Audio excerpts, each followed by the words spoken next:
no exílio. Exilaram ele, descartaram ele. Por quê? Porque ele era filho de uma prostituta, filho de um casamento não abençoado, de um cônjuge não abençoado. E a lei judaica dava, a lei que todo filho estranho, todo filho bastardo tinha que ficar para fora, tinha que ser exilado. Não tinha que fazer parte do povo de Deus. Tinha que ser exilado, ficar exilado até a 10ª geração. Até que passasse a 10ª geração, para então ele voltar.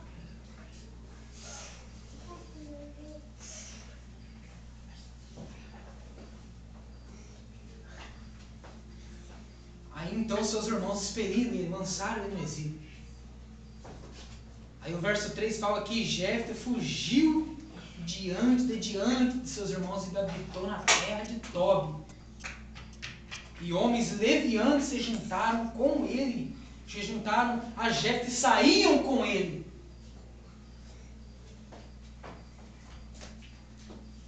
Aí o que mais me chama a atenção nessa palavra, amados, que Deus, Ele quer que eu e você estejam no centro da vontade dEle. Deus, Ele quer que eu e você tiramos o homocentrismo, ou seja, homem no centro das coisas, e Ele quer que eu e você estejamos no centro da vontade dEle. Não importa, amados, se alguém olhou em mim, olhou em você nesse dia de hoje e disse: você não vai fazer parte disso, você não vai fazer parte daquilo, mas quem te chamou foi o Senhor. Quem te chamou foi o Senhor nessa noite, aleluia. Não importa, aleluia, se teu filho é filho do A, filho do B, aleluia, mas Deus tem um compromisso com aqueles que têm compromisso com Ele. Glória a Deus, aleluia. Deus santo, aleluia. O cônjuge pode ser até amaldiçoado, aleluia, mas a semente não. A semente, ela é abençoada por Deus. Glória a Deus, Glória a Deus, aleluia. Aí pegamos a história de Sara e Agar. Agar deu um filho chamado Ismael. E Sara deu um filho chamado Isaac. Lógico que o filho da promessa era Isaac. O filho da livre era Isaac, o filho da escrava era Ismael. Só que mesmo assim o seu pai, Abraão, abençoou Ismael. E Ismael também, aleluia, se tornou uma nação. Porque as bênçãos do Senhor estavam sobre Ismael, embora ele fosse o filho da escrava, não o filho da livre. Sabe o que Deus quer dizer nessa noite, amados? Não importa, aleluia, o tamanho da circunstância, não importa, aleluia, o tamanho da tua promessa, mas a promessa vai ficar mais maior ainda, sabe por quê? Porque tem gostinho de bênção, aleluia, tem aquilo que Deus, aleluia, quer para a tua vida. Não importa, amado, se o homem olhou em mim e em você e descartou em você nesse dia, ou tem descartado, aleluia, por longos e longos dias, longos e longos anos, fala que eu e você não serve, fala que eu e você não vai, mas aquele que fez a promessa é fiel para cumprir. Glória a Deus. E ele habitou na terra de Tobi, amados. Essa parte é a mais interessante. Por isso que eu falei aqui que Deus, Ele quer que eu e você estejamos no centro da vontade dEle. Jefté, ali em seu pensamento, em seu intelecto, ele pensou que ele estava sozinho, por ser filho de uma prostituta. Naquela época era feio. E hoje também, existe preconceito, existe bullying sobre isso. Alguns que estão aqui nessa noite, que estudam ainda, talvez você sofra algum tipo de bullying na sua escola, dentro da sua sala de aula, fala que você é assim, assado, aleluia! E hoje é crime, hoje tem lei para isso. Mas antigamente não tinha lei. A lei era punida do jeito que o homem quisesse. Ainda mais no judaísmo, que era uma lei terrível. E a palavra de Deus fala que ele habitou na terra de Tobi. Tobi no original significa um lugarzinho para conversar com Deus. Olha só na onde que ele foi habitar, amados. No centro da vontade de Deus.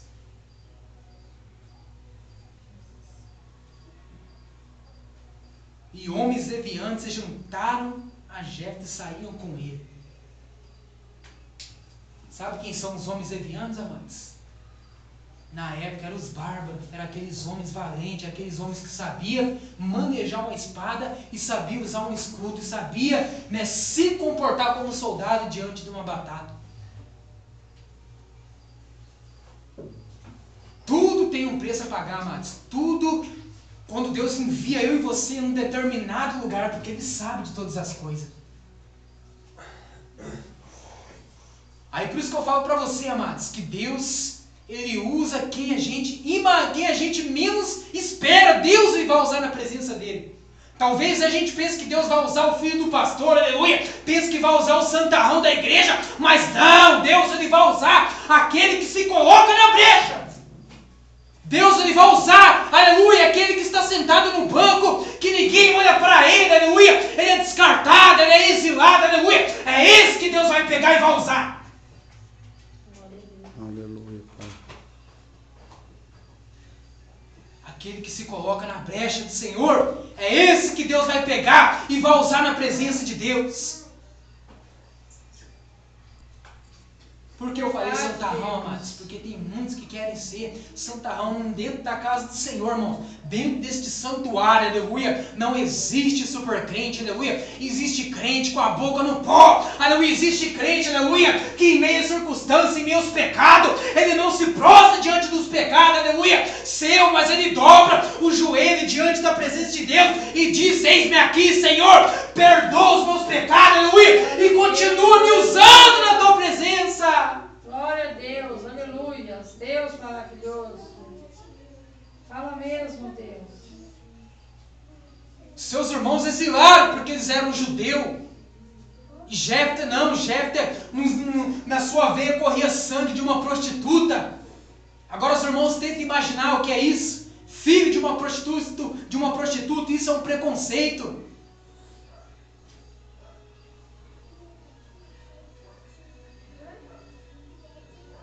Só que a semente é Deus. É abençoado por Deus. Eu sempre falava para Deus, amados, que eu queria ter um filho, né, de preferência. Na realidade eu falava que queria ter uma menina, né?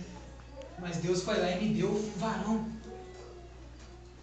Um filho, né, abençoado por Deus.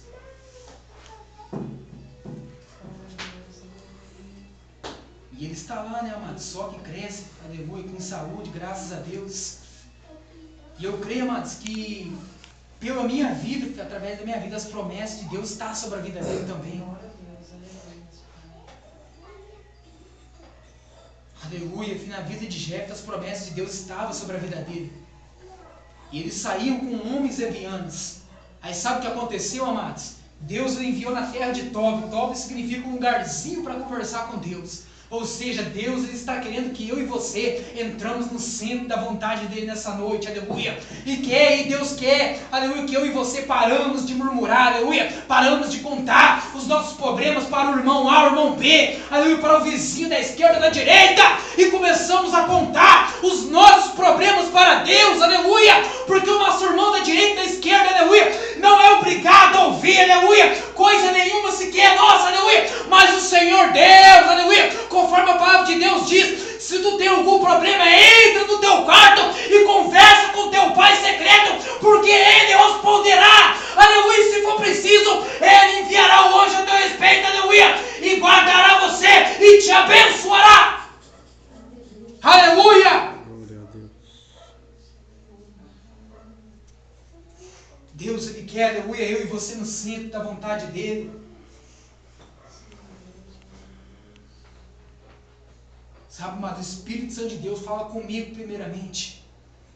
A espada aqui é de 2 gumes. Primeiro ela corta para cá e depois para a igreja. Aleluia, louvado seja Deus.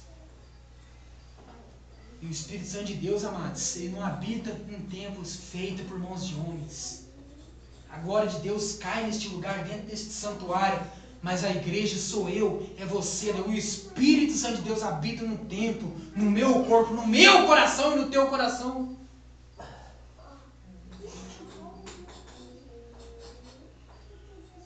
O Como diz a palavra hebraica, né? Paracleto, Espírito Santo. Ele habita em mim e habita em você. E ele aprendeu, amados. A palavra de Deus, o texto sagrado diz que Jefté começou a aprender a lutar como soldado. Sabe por quê, amados? Porque a história na vida de Jefté ia virar. Sempre tem alguém que fala, né? Deus vai virar seu cativeiro. Vai nada, amados. Mentira. Se Deus virar o seu cativeiro, você vai parar no mesmo lugar. Deus, ele vai tirar você do cativeiro, como ele fez com Mefibosete, tirou da terra de Lodebar, terra de esquecimento. Porque, sabe por quê, amados? Porque Mefibosete era da linhagem real. Como que alguém da linhagem real vai ficar no exílio? Como que alguém da linhagem real vai ficar no esquecimento? Sabe por quê que ele era da linhagem real? Porque ele era neto de Saul e filho de Jonatas. E Saul era rei de Israel.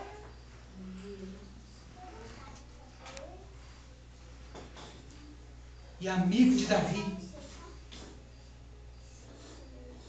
Aí eu pergunto, como que alguém que está dentro da promessa de Deus vai continuar ficando no exílio? Como que alguém, aleluia, que tem a promessa de Deus vai ficar exilado, vai ficar na terra de esquecimento?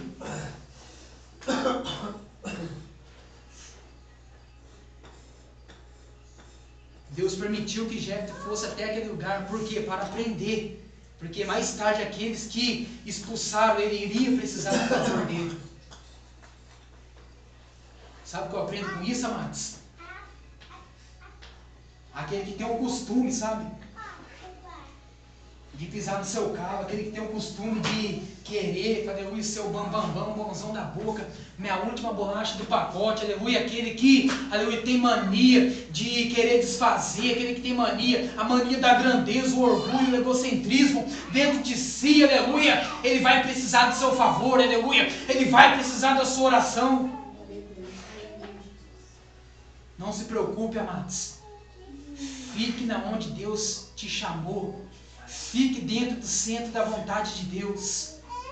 Faça a vontade de Deus tão somente. Não olhe para o homem. Não olhe para aquilo que o homem fala. A palavra de Deus fala que nós não devemos temer aquele que mata só o corpo. Mas devemos temer aquele que mata o corpo e tem poder de mandar a alma para o inferno. O nome dele é Jeová, Deus Todo-Poderoso.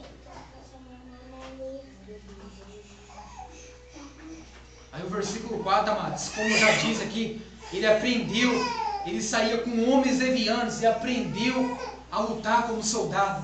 E no verso 4 diz assim: depois de alguns dias, os filhos de Amon pelejaram contra Israel. Irmãos, no exército de Israel, nem os irmãos por parte de pai de Gileade, né, por parte de pai que foi gerado por Gileade, os irmãos por parte de pai de Jefté, não, nenhum deles sabia, né, se portar como soldado diante de uma batalha. Nenhum deles sabia pegar uma espada no escudo.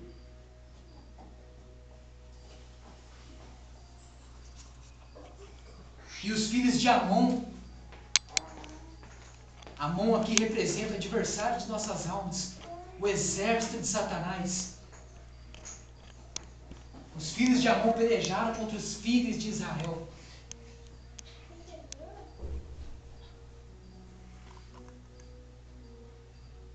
Só que nenhum deles entendia.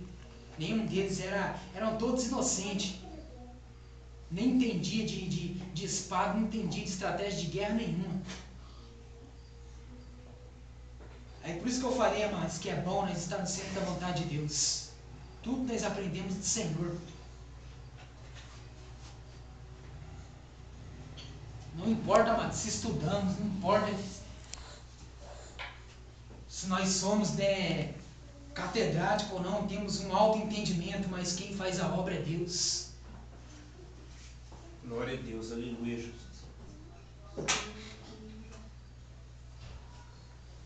Quem dá um entendimento é Deus, quem peleja é Deus. A batalha nós pode ter perdido, mas a peleja não. É Deus que entra na peleja por nós e vence a peleja por nós.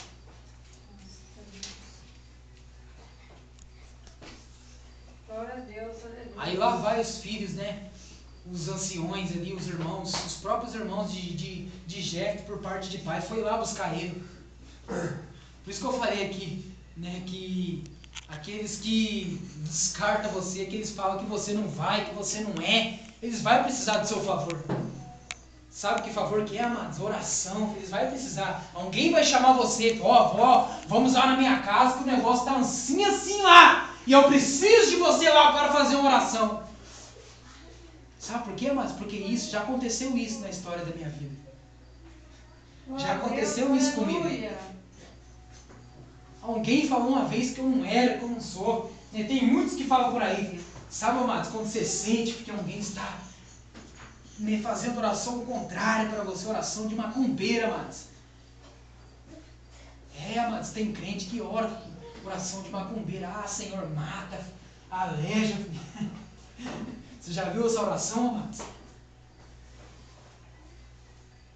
Mas a palavra de Deus fala que a nossa oração tem que ser santa. Tem que ser uma oração que agrada a Deus.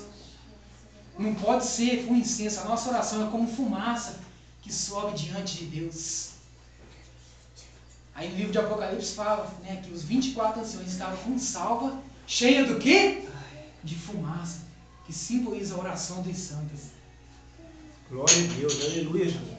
Olha só que mistério, amados. A A nossa oração, ela sobe como fumaça. Na época do antigo sacerdócio, do antigo pacto, no tabernáculo de Moisés, queimava-se o incenso no altar do incenso. E se aquele incenso ele subisse, né, com um cheiro terrível diante da presença de Deus, como Nadab e Abiú, os filhos de Arão, né, ofereceram incenso estranho, subiu estranho para Deus, eles foram fulminados pelo próprio Deus diante dos olhos de Arão. O Espírito do Senhor matou eles. Por quê?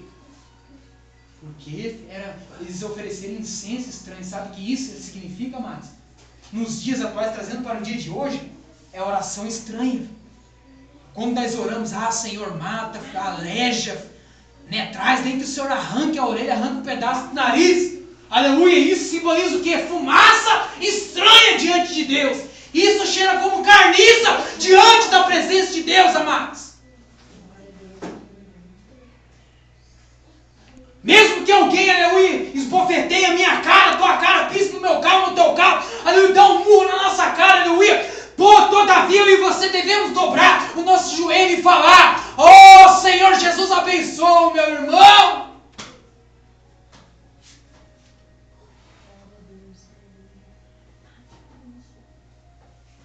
Abre uma porta para ele, aleluia, de escape.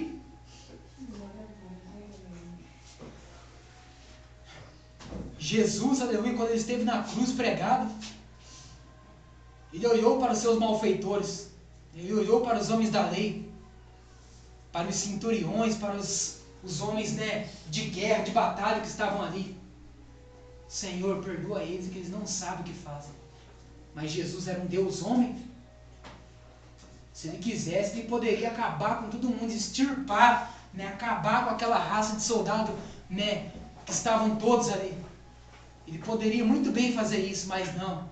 Ele teria que cumprir com a profecia do profeta Isaías, no capítulo 53 em diante, que fala, né, que ele foi esbofeteado, né, diante de seus tosqueadores, dos malfeitores, mas ele não abriu a sua boca, porque ele era uma ovelha muda.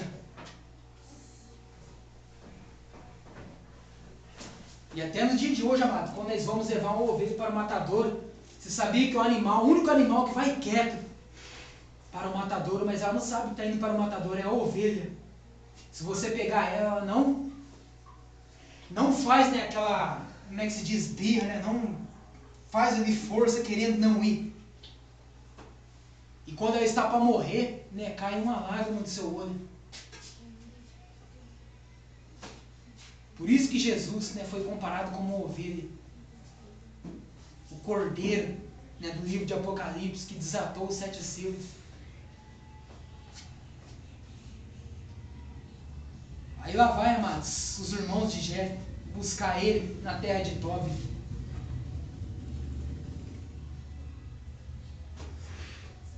Porque ninguém entendia de batalha, ninguém entendia todo mundo, né, dos filhos de Israel ali era inocente.